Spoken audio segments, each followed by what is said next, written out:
अस्सलामुअलैकुम, welcome to MFX technology.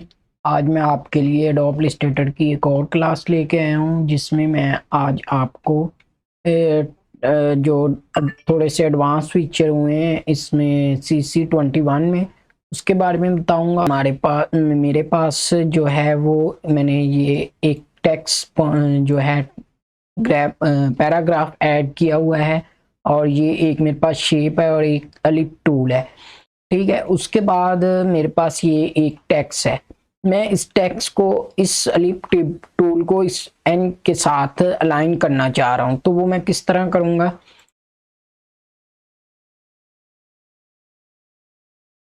पहले जो था CC20 में उसमें ये फीचर ऐड नहीं था, तो इसमें ये इन्होंने थोड़ा सा एडवांस किया है।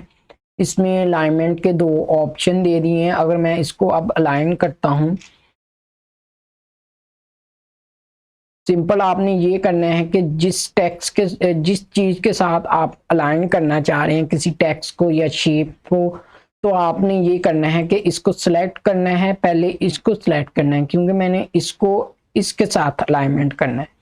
तो मैं एन को सिलेक्ट करता हूँ, शिफ्ट के साथ लिप टूल को सिलेक्ट करता हूँ, सर्कल को। ठीक है, उसके बाद सिलेक्ट करने के बाद आपने सिंपल ये करना है, इस एन के ऊपर एक दफा क्लिक कर देना है ताकि आपका लाइन जो है इसके ऊपर हो।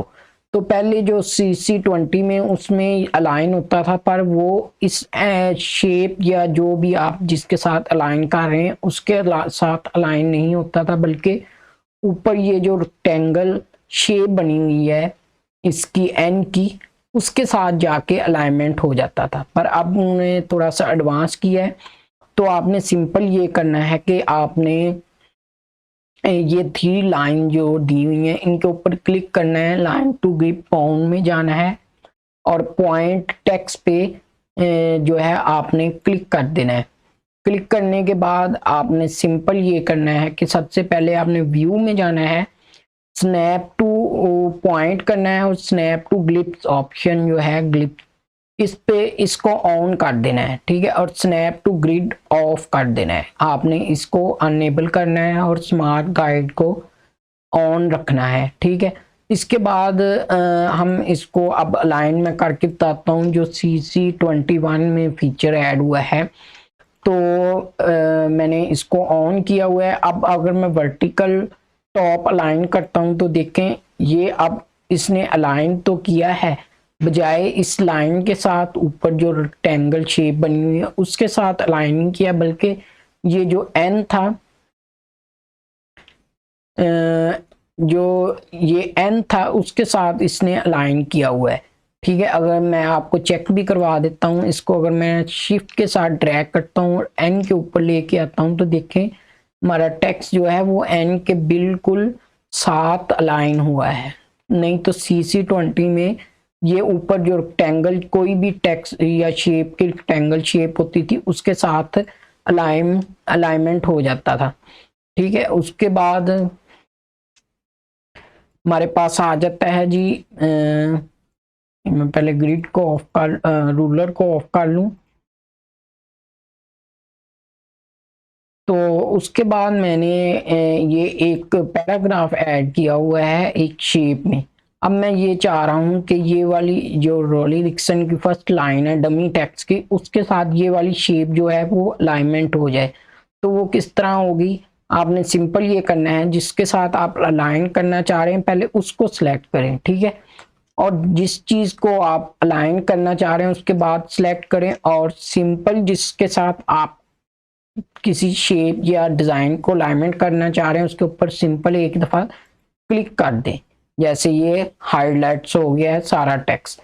अगर मैं अब इस तीन लाइन पे जाता हूं और एरिया टू ग्रिप बाउंड में जाता हूं तो एरिया टेक्स्ट पे आपने क्लिक कर देना है।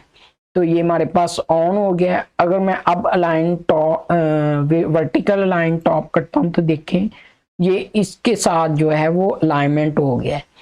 तो अगर आप चाह रहे हैं कि आप ये जो बॉक्स है, ये मैंने पीछे जो बॉक्स बनाया है ये इसके साथ अपर साइड पे अलाइनमेंट हो, तो आपने सिंपल इसको सिलेक्ट करना है और अब वर्टिकल करेंगे तो आपका टेक्स्ट भी साथ जो है वो अलाइनमेंट हो जाएगा। मैंने टेक्स्ट को नहीं करना था,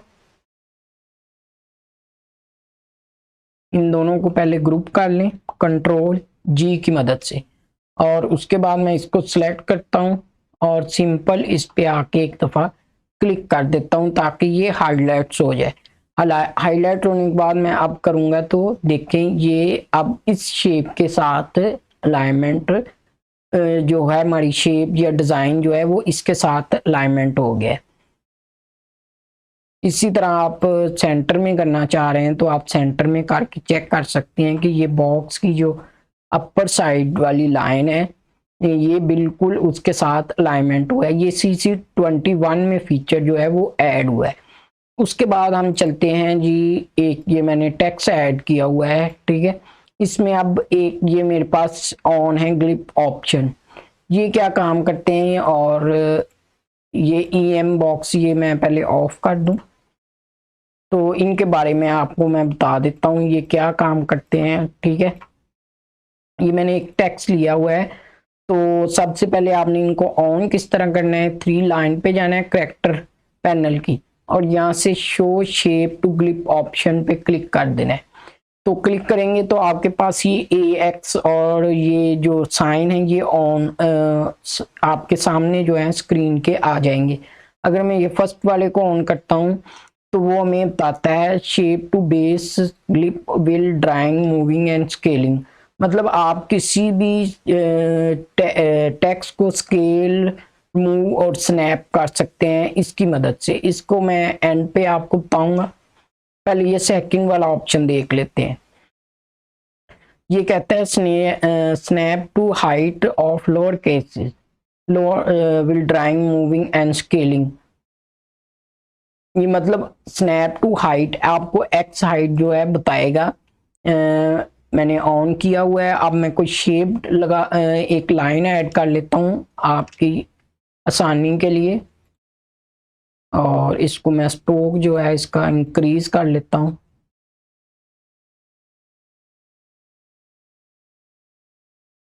ये मैंने टेक्स्ट लिया हुआ है, अगर मैं इसको स्नैप करता हूँ या ड्रैग करता हूँ तो ये देखिए मैं इस जगह पे लेके आता हूँ। ये है कहाँ गया, ये इसकी बेस लाइन है, मतलब क्योंकि मैंने स्टॉक लिया हुआ था इसलिए इसकी बेस लाइन जो है इस टेक्स्ट की एग्जिट की वो इसके बिल्कुल बराबर है, ठीक है। ये लोअर केसेस में काम आता है, ठीक है। मूविंग एंड स्केलिंग, स्केल भी आप कर सकते हैं मूव। उसके बाद ये हमारे पास एक बॉक्स में AG है, ठीक है। Left to grip option to right, अगर मैं पेन टूल लेता हूं तो मैं इसकी लेफ्ट साइड पे आता हूं तो ये देखिए हमें ग्लिप बाउंड पे, मतलब इसकी बाउंड्री जो है वो इस साइड पे है, ये हमें इंडिकेट करता है। मैं जैसे जैसे माउस ड्रैग करता हूं, अगर मैं ऊपर लेके जाता हूं तो ये ऊपर भी बताता है कि इसकी जो बाउंड्री है टेक्स्ट की वो इस जगह पे है। मैं देख के सिलेक्ट करता हूं तो इस जगह पे आती है, जिस तरह ये नीचे से है, ठीक है। ये पहले CC20 में ये फीचर नहीं थे, ये अब ऐड किए गए। तो उसके बाद है हमारे पास snap to generate nearby baseline x height, मतलब ये आपको एक्स हाइट बताएगा। मैं अगर इसको सिलेक्ट करता हूं और मैं ड्रैग करता हूं तो ये है इसकी एक्स हाइट, इस टेक्स्ट की जो एक्स हाइट है इसकी अपर केस वाले टेक्स्ट की, बड़े वाले टेक्स्ट की सेंट्रल एक्स हाइट जो है वो इस पॉइंट पे है। मैं अगर साइज कम कर दूं, ये देखें, मतलब ये इस जो छोटे टेक्स्ट हैं उसकी एक्स हाइट गिनी इसमें नोट की जाती है, ठीक है। आपने स्नैपिंग करनी है या कुछ इस तरह का है तो आपने ऑप्शन को ऑन करके रखना है, ये आपको काफी हेल्प करेंगे। उसके बाद हमारे पास आ जाता है snap to guide base line to x height, ठीक है। ये हमें बेस लाइन और एक्स हाइट के बारे में बताएगा। अगर मैं ड्रैग करूं इसको तो मैं नीचे लेके आता हूं तो ये देखिए हमें बेस लाइन जो है इसकी बता रहा है किस जगह पे है, इस टेक्स्ट की। बेस लाइन को तो आप समझते हैं, मतलब बेस, इसकी बेस जो है इस पॉइंट पे है, यहाँ पे ये जो है यहाँ से वो शुरू होता है। अगर मैं इसको ड्रैग करूं तो ये हमें इंडिकेट करेगा कि इसकी एक्स हाइट जो है बेस लाइन, ये इस जगह पे आपको ऑप्शन जो है वो शो कर रहा है कि इसकी बेस लाइन जो है इस टेक्स्ट की वो इस जगह पे है। तो उसके बाद हमारे पास आ जाता है कि ये वाला साइन जो है ये क्या काम करता है, ये आपको इंडिकेट करेगा। अगर मैं पेन टूल लेता हूं और इस जगह पे माउस लेके आता हूं तो ये इसकी लेफ्ट साइड को जो बाउंड्री है उसके बारे में हमें बताता है। तो ये देखें, मैं इस जगह पे माउस लेके आता हूं, ये बेस लाइन भी उसने बता दी, इसकी बाउंड्री भी बता दी टेक्स्ट की, और इसकी एक्स हाइट भी बता दी। तो लास्ट पे है एंकर पॉइंट, मतलब इन पहले तो हमें इनको सबमिट करना पड़ता, एक्सपेंड करना पड़ता था, उसके बाद हमें पता चलता था कि इन टेक्स्ट में एंकर पॉइंट किस किस पॉइंट पे है। ये देखिए मैं लेके आया हूं, तो इसने टेक्स्ट की एक्स हाइट जो है, छोटे टेक्स्ट की साइज, वो हमें बता रहा है इस जगह पे एक्स हाइट आपको ई के साथ लिखा आ रहा है, ठीक है। अगर मैं नीचे लेके जाऊं तो ये इसकी बेस लाइन बताएगा। तो ये एंकर पॉइंट जो है, आप जहाँ पे माउस लेके जाएंगे आपको बताएगा कि इसके एंकर पॉइंट किस जगह पे मौजूद है, ठीक है। तो अगर मैं इस एंकर पॉइंट पे लाके क्लिक करता हूँ और उसके बाद एक एलिप टूल लेता हूँ एल की मदद से, और इसका मैं कलर चेंज कर देता हूँ, ठीक है। ये देखें उसी पॉइंट पे मेरा जो लिप टूल था, सर्कल था, वो ऐड हुआ है। अब ये फर्स्ट वाला ऑप्शन जो था, इसमें आप ड्रैग स्केल कर सकते हैं, स्नैप कर सकते हैं। किस तरह, मैं रोटेट टूल लूंगा और उसके बाद मैं टाइप टू, जो मैंने टेक्स्ट ऐड किया हुआ है उसको सिलेक्ट करता हूँ। तो अब मैं इसको स्केल करूंगा, मतलब रोटेट करूंगा। देखें इसी पॉइंट से ये टेक्स्ट जो है वो रोटेट हो रहा है। मैं जैसे जैसे एंगल चेंज करता हूं तो वो उसी पॉइंट पे रहते हुए बाकी टेक्स्ट जो है वो रोटेट या स्केल हो रहा है, ठीक है। आप इसकी साइज जो है वो इंक्रीज कर सकते हैं।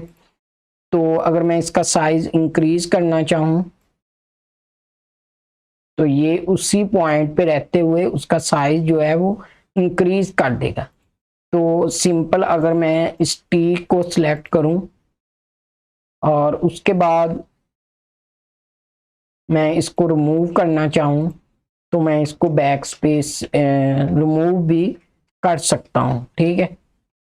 तो उस ये तो आपको समझ लग गया ये ग्रिप जो है वो क्या काम करता है और इसमें ये ऑप्शन जो है वो हमें क्या बताते हैं। तो उसके बाद हमारे पास आ जाता है जी शो फाउंड हाइट ऑप्शन। ये भी CC21 में जो है फीचर ऐड हुआ है।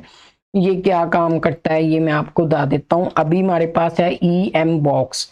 EM बॉक्स क्या काम करता है और क्या है ये EM बॉक्स, बेसिकली इसने 2 लाइंस ऊपर ऐड की हुई हैं, जो आपको ये मैं जूम करके दिखा रहा हूँ कि ये इस टेक्स्ट की जो हाइट है ना, ये जो इसके गिर्द रेक्टेंगल टूल बनाता है शेप के, ये उसकी हाइट बताता है। अभी इसकी हाइट है 180। अगर मैं इसको रिमूव करके 200 करता हूं और उसके बाद आपको समझाने के लिए एक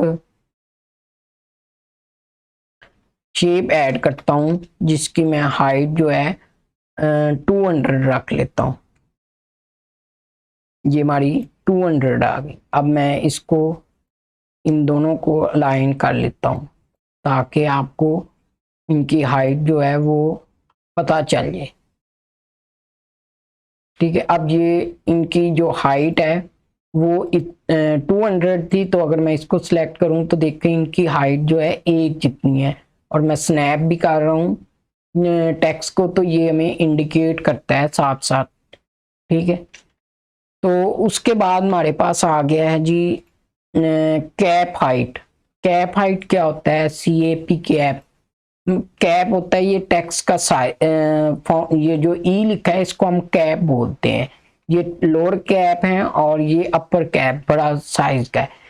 इसमें ये जो है कैप हाइट में ये आपको बड़े वाले टेक्स्ट का जो साइज है उसके बारे में बताएगा।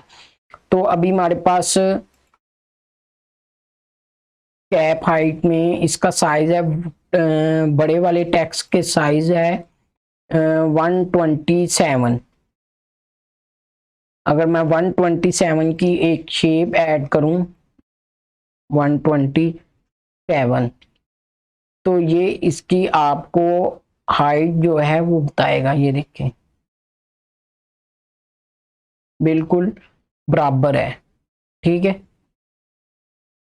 इसकी जो है हाइट जो है वो बिल्कुल बराबर है। इसके मतलब ये बड़े वाले टेक्स्ट की जो हाइट है उसमें कैप हाइट में ये आपको बताता है कि इसकी हाइट कितनी है। तो उसके बाद हमारे पास आ जाता है जी एक्स हाइट। एक्स हाइट में क्या होता है? एक्स हाइट तो बेसिकली छोटे कैप की जो साइज है ये आपको बताता है। तो इसमें एक्स हाइट में छोटे टेक्स्ट का साइज कितना है इस टाइम? 87 है।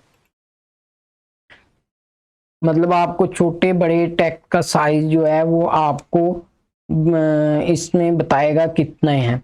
तो अभी मैंने 150 किया है एक्स हाइट। इसी तरह अगर मैं रेक्टेंगल टूल 150 का ऐड करता हूं और इसको लेके एक्स के ऊपर ले जाता हूं तो देखें इनकी हाइट जो है वो बिल्कुल बराबर है।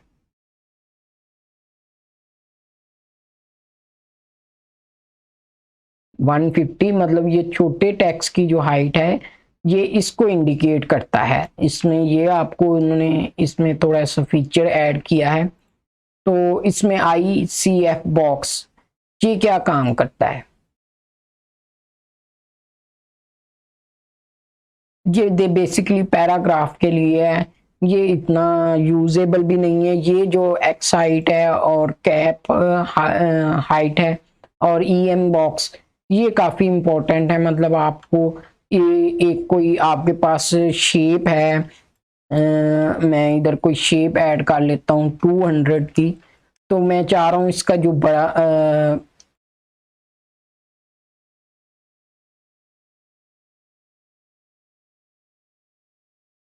मैं चाह रहा हूँ कि जो मेरा बड़ा वाला टेक्स्ट का साइज है वो इसके बराबर हो। तो मैंने ये 200 की एक शेप ऐड की है। उसके बाद अगर मैं कैप हाइट पे जाता हूँ तो मैं इसका साइज जो है वो अपनी मर्जी से जो है चेंज कर सकता हूँ। देखें ये दोनों, अब ये दोनों जो है टेक्स्ट एक्स हाइट में ये शेप और टेक्स्ट का साइज जो है वो सेम हो गया। इसी तरह आपके पास अगर कोई शेप डिफॉल्ट शेप है, आप उसके अंदर किसी टेक्स्ट को ऐड करना चाह रहे हैं तो आप अपनी मर्जी से टेक्स्ट की हाइट चेंज कर सकते हैं। जैसे मैंने ये एक शेप ले ली 200 बाई 200 की, ठीक है। तो इसको मैं चेंज कर लेता हूँ शिफ्ट एक्स की मदद से। फिल को मैंने स्टोक में कर दिया। अब इसकी हाइट भी 200 है। तो मैं इसके अंदर एडजस्ट करूं तो देखें ये बिल्कुल सही जो है अपनी जगह पे एडजस्ट हो गया है।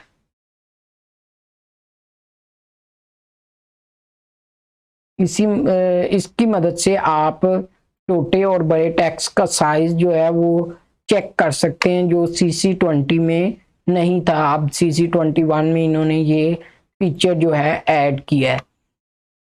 तो उसके बाद उम्मीद है कि आपको वीडियो पसंद आई होगी। अगर आपको किसी